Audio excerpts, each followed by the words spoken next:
Hey guys, welcome back to the channel. Sorry if my voice sounds a little weird. I'm getting over a cold, but I wanted to do something new for this channel for the first time.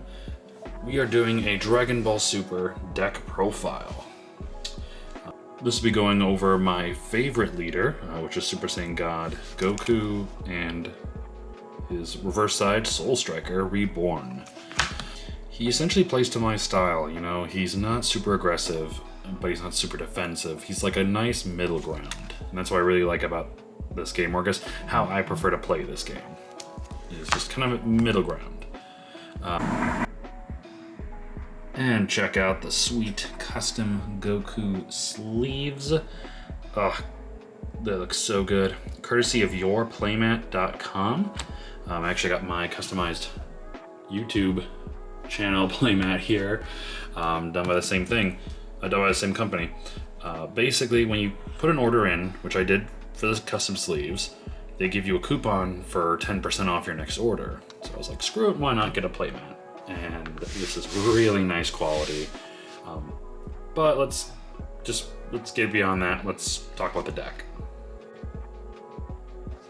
So by this point, we all know what the leader does. 10k, swing in, you have a choice of either tapping it, untapping an energy, or drawing a card. Reverse side is amazing. Oh yeah, when you awaken, you draw 2 cards. When you're at 4 or less life, or you have a 3-drop unison in play. When you awaken, you draw 1. So when you awaken, you get the ability of one of your attacks, you draw 1 and untap 2 energy. Amazing.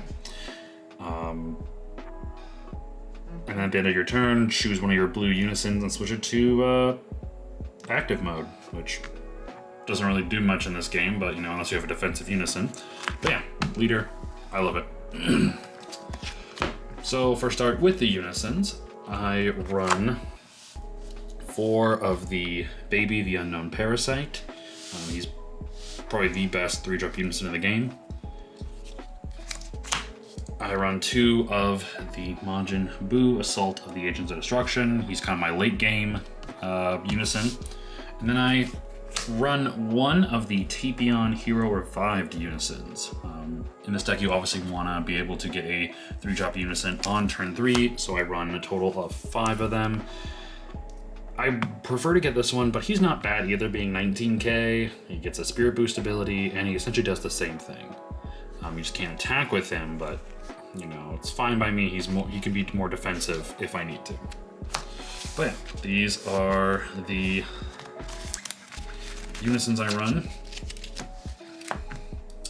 And of course, with the new set, these cards are fantastic in blue.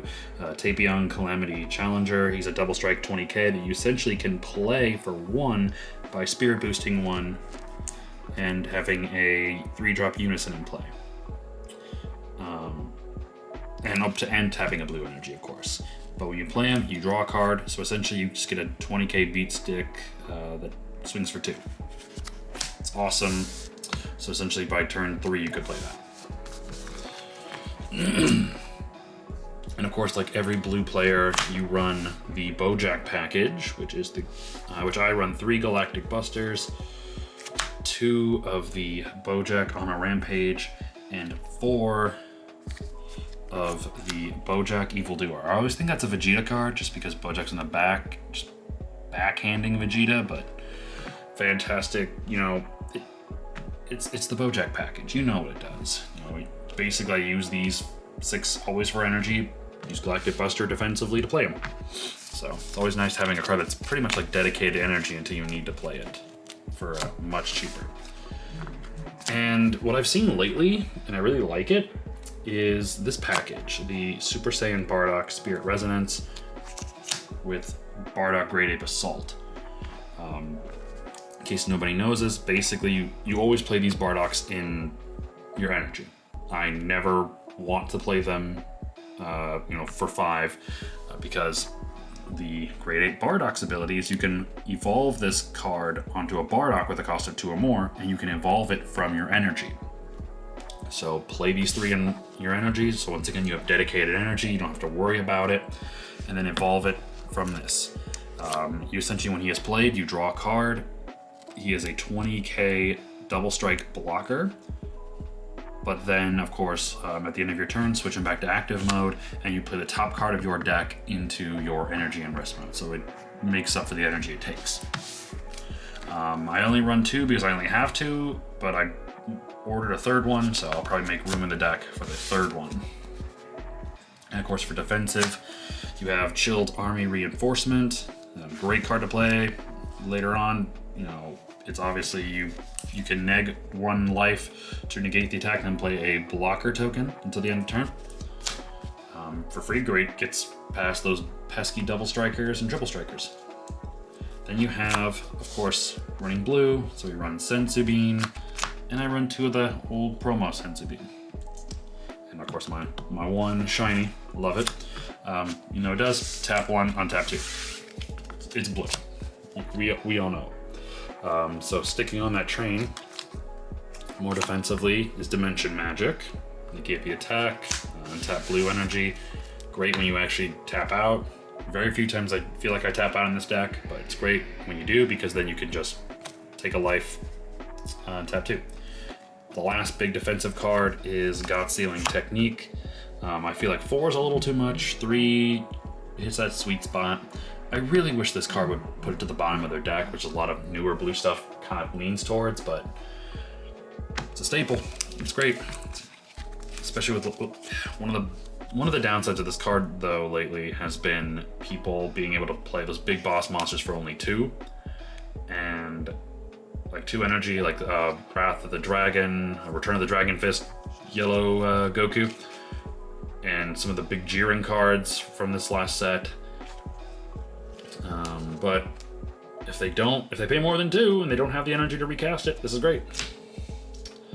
And of course, yellow runs the, well, even though this is an all blue deck mainly, I do run 2 of the Great Ape Instincts. Great card just to, if you need more cards in hand, tap 2, warp it, draw 2. It's great. Always used for combo fodder.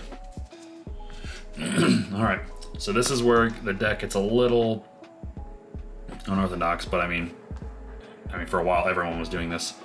I run the Gogeta Zeno package. I run 3 of the big boy Gogeta himself, 3 Vegeta, and 3 Goku.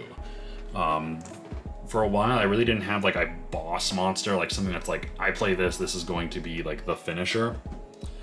Gogeta just works with almost any deck. It's great. I thought about reducing him down from 3 to 2, but I feel like I just wasn't seeing him as often. These cards, I use them for like turn 1 attackers. Beyond that, they're just combo fodder. I like having just designated cards for designated purposes. And I really like this deck because of that.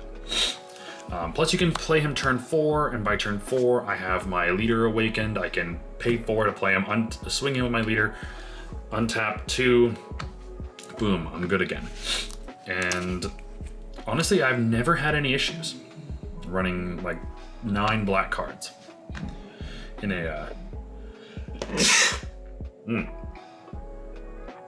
I've never had any issues running this many black cards in the blue deck.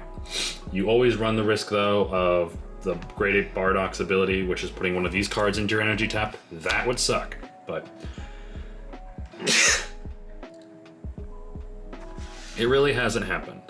So I really do love this card, and just it works really well. Of course, super combos. I run 2 Vegeta Disciplined Warrior and Zamasu Sacred Disbelief. These for the draw power, these for the ability just to tap stuff down. It's great, you know, standard blue super combos. And of course my one-ofs that I run. Golden Great Ape, I used to run like 2 or 3 in older builds. I just never really ever got a chance to play him. My opponent would either beat me way too quick by over-aggressing, or every time I would play it, I would get counterplayed. And at that point, I'm like, cool, I just wasted 5 energy. So I feel like 1 is enough. And of course, Super Saiyan 4 Bardock fighting against Fate. What else is there to say? It's a great card. So essentially I do run 10 black cards in this deck, but honestly, it's never really been an issue. And of course, people are probably thinking, where are the Zamazuu Eradicators? Well, good question. I don't own any, so can't build a deck with it, and it's way too expensive of a card, especially needing to run 4 of. You're dropping $200 around there. Hopefully I'll pick some up in some tournament packs, but yeah, that is my deck profile for this card and for this leader that I am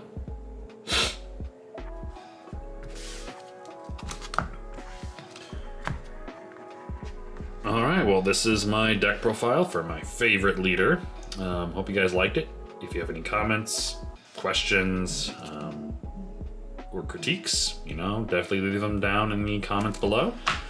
Thank you guys so much. I'm going to be doing some more deck profiles soon and doing some streaming, playing some matches with my buddies. So thank you guys so much. Subscribe if you want to see more, and have a great rest of your night. Take it easy.